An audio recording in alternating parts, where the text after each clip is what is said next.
আসসালামু আলাইকুম। দেশ বিদেশ থেকে হুসেন বলছি। আজকের আলোচনায় সবাইকে স্বাগত।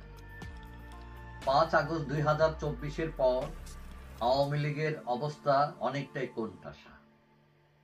এখন আওয়ামী লীগের লোকজন কেউ আত্মগোপনে, কেউ বিদেশে, কেউ জেলে, এবং অনেকেই মনে করেন আওয়ামী লীগের এই যে দেশ ত্যাগী হওয়ার সিদ্ধান্তটা সঠিক ছিল।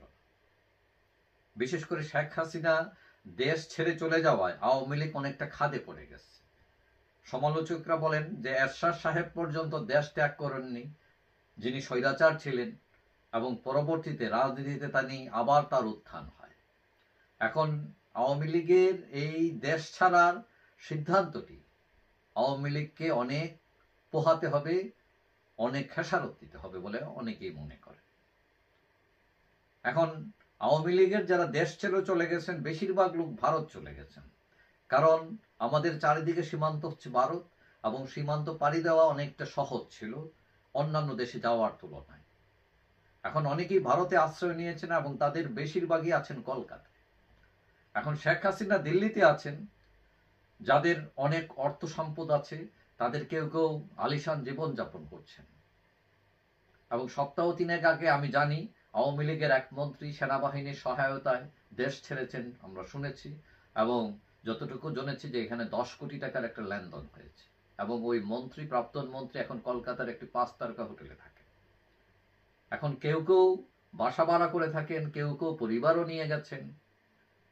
এখন এতদিন সবাই ভালোই ছিলেন, পুলিশ কোনো ধরনের ঝামেলা করতো না।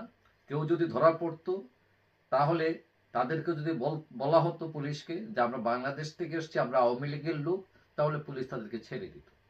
মানে পুলিশ ব্যাপারটা জানে। এখন এই যে ভারতের অবস্থাটা বদলে গেছে, এখন সেখানেও কড়াকড়ি শুরু হয়েছে।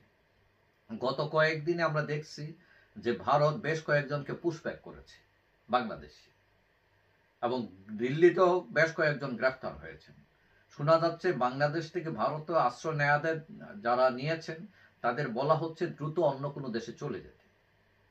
এখন অন্য দেশে বললেই তো যাওয়া যায় না, কারণ যেতে যেসব টার্ম অ্যান্ড কন্ডিশন আছে সেগুলো তো ফুলফিল করতে হয়।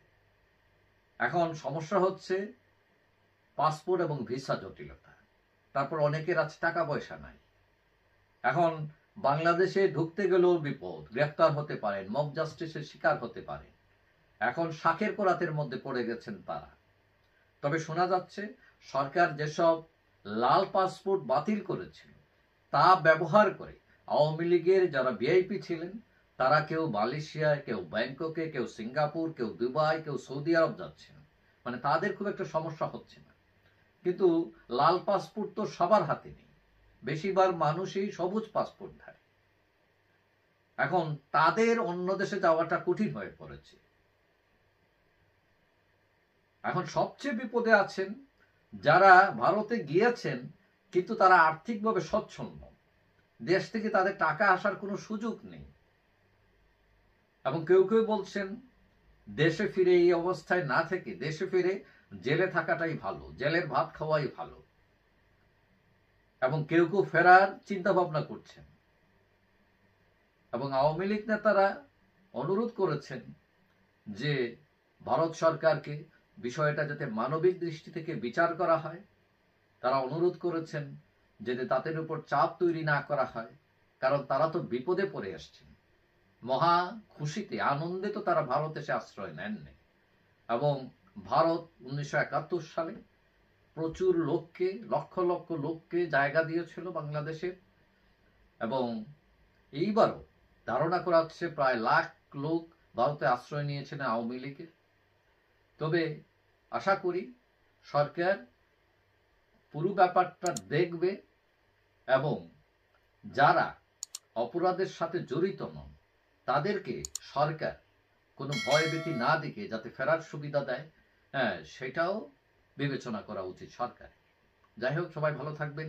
আশা করি দেখা হবে অন্য কোনো ভিডিওতে ইনশাআল্লাহ।